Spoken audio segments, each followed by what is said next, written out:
Adilabad parliament అభ్యర్థి ఆత్రం సుగుణ ఎన్నికల ప్రచారం నిర్వహించారు.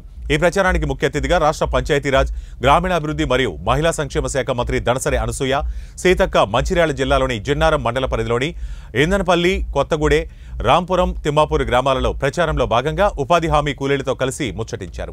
భూమి కోసం, భుక్తి కోసం రైతాంగం 1981లో ఆదివాసీ సోదరులు చేసిన పోరాటంలో అమరులైన ఇంద్రవెల్లి అమరవీరులకు ఘన నివాళులర్పించారు. అనంతరం మంత్రి సీతక్క మాట్లాడారు.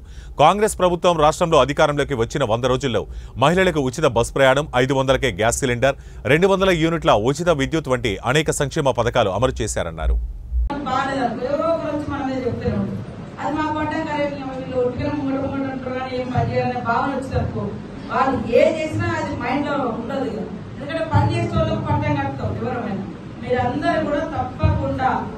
నమ్మకంతో వస్తున్నారు. ఆ నమ్మకాన్ని కాపాడే బాధ్యత మాది. మీ అందరి మీద మాకు ఒక నమ్మకం. మీరందరూ కష్టపడతారు. ఒక పేదింటి బిడ్డకు అవకాశం వచ్చింది ఆదిలాబాద్ జిల్లాలో.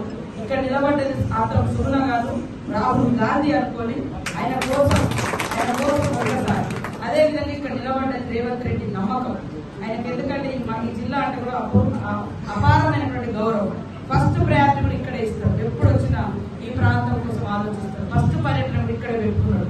ఆదిలాబాద్కి వచ్చిన తర్వాతనే కొడంగల్ పెట్టి వేరే కాడికి ఎక్కడికి పోలేదు. కాబట్టి మీరందరూ కూడా దయచేసి ఈరోజు వస్తున్నందుకు పేరు పేరున నమస్కారాలు, స్వాగతం. మనస్ఫూర్తిగా కాంగ్రెస్ లోకి సుస్వాగతం. నాతో పాటు ఈ సమావేశంలో ఎమ్మెల్యే గురు గారికి, మరి సోదరుడు ప్రసాద్ గారికి, మరి మండల నాగూర్ మండలానికి గజాన నాయక్ గారికి, అదేవిధంగా శ్యామ్ నాయక్ గారికి, శేషాద్రి గారికి, మన దస్కరి గారికి, అందరికి ఉత్తమ్ రాజు గారికి, ప్రజలందరికీ, కార్యకర్తలకు, సుగుణ గారికి, పత్రికా మీడియా సోదరులకు, గణేష్ గారికి అందరికీ నమస్కారాలు. ఈ రోజు మీరు ఎంతో నమ్మకంతో కాంగ్రెస్ పార్టీలోకి వస్తున్నారు.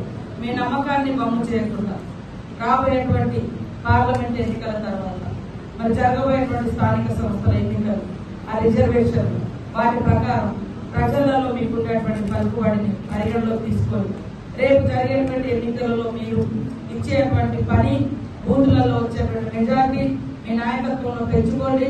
తప్పకుండా కొత్త పాత అనే తేడా లేకుండా అందరం ఒక ఇంట్లో కుటుంబం ఎట్లా ఉంటుందో ఇంట్లోకి రాగానే అందరం ఒకటే కుటుంబం. కాబట్టి అందరినీ కలుపుకొని, అందరినీ చక్కగా చూసుకొని, మీ గ్రామాలలో మీరు ఏదేదైతే పనులు ఒప్పుకుంటున్నారో ఆ పనులన్నిటికీ కూడా నిధులించే బాధ్యత నాది. ఎందుకంటే నేను వాస్తవానికి ఆదిలాబాద్ ను తీసుకోవడంలో కూడా వెనుకబడ్డ ప్రాంతం, ప్రత్యేక దృష్టి పెట్టాలి. తిరగగలుగుతా, నేను ఊరూరు పోగలుగుతా. మంత్రి అయినా ఏదైనా మరి మనం వచ్చింది అడవి గ్రామాల బిడ్డలము, అడవి నుంచి వచ్చినాము. ఇలాంటి పేదల కష్టాలు తెలిసినటువంటి వ్యక్తులుగా నాలాంటి వాళ్ళు ఉండాలని సీఎం రేవంత్ రెడ్డి గారు నాకు ఈ అవకాశం ఇచ్చారు. మీరు కూడా అందరూ మా మీద గౌరవంతో వస్తున్నారు. మీ నమ్మకము మేము కాపాడుతాం, మీ గౌరవాన్ని కూడా మేము కాపాడుతాం. ఈ యొక్క 15 రోజులు దయచేసి హార్డ్ వర్క్ చేయండి, మెజార్టీ తీసుకురావాలి. కొత్త పాత లేకుండా మన బూతులలో మనం మెజార్టీ తీసుకురావాలి.